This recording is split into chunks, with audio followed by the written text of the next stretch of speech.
Tulungan na nga kita. Ako na. Ako na.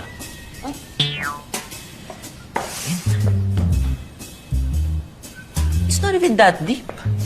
You got nothing to worry about. Ha? Sakit?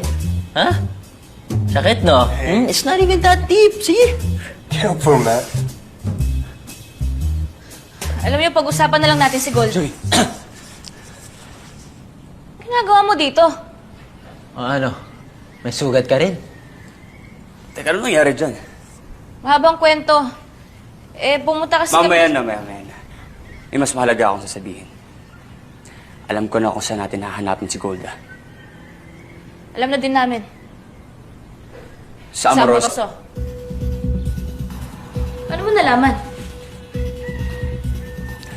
Sa logo sa suot ni Golda nung pinuntahan natin siya. Iisa lang yung store ng Joey. Nasa Amoroso.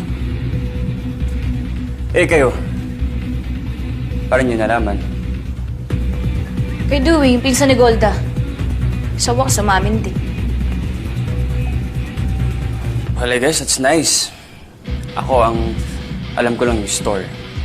Kaya hindi ko talaga alam yung exact location. At least yung cousin niya, sinabi sa inyo kung nasan talaga si Golda. Hindi rin naman sinabi kung saan mismo eh. Siyempre, natatakot din naman si Golda na masundan siya.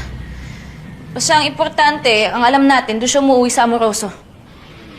I guess, pumunta tayo ng Amoroso.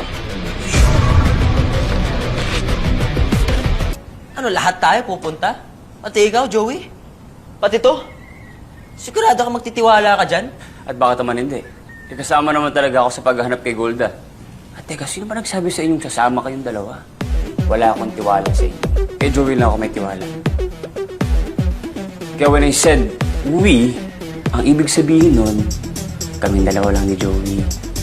Hindi kayo invited. Pala desisyon ka. Si Joey lang pwede mag-decide. Di ikaw.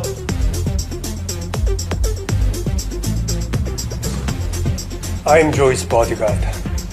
And she's not going anywhere without me. Same. +1 niya ako lagi. Ako best friend niya. Alam niyo, kung pupunta lang din naman ako ng Amoroso, hingi naman talaga ako ng tulong eh. At kayong tatlo yung may isip kong isama. Naman pala eh. Pero kung palagi kayo magkakagulo, mag-isa na lang ako pupunta.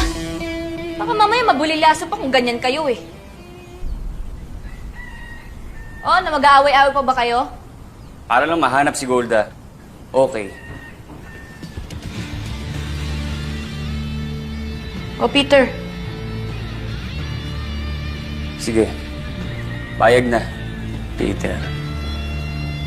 Here. Gino. Fine. Okay, good. So lahat tayo pupunta. Okay? Ibig at pangarap ang lagi kong hawak.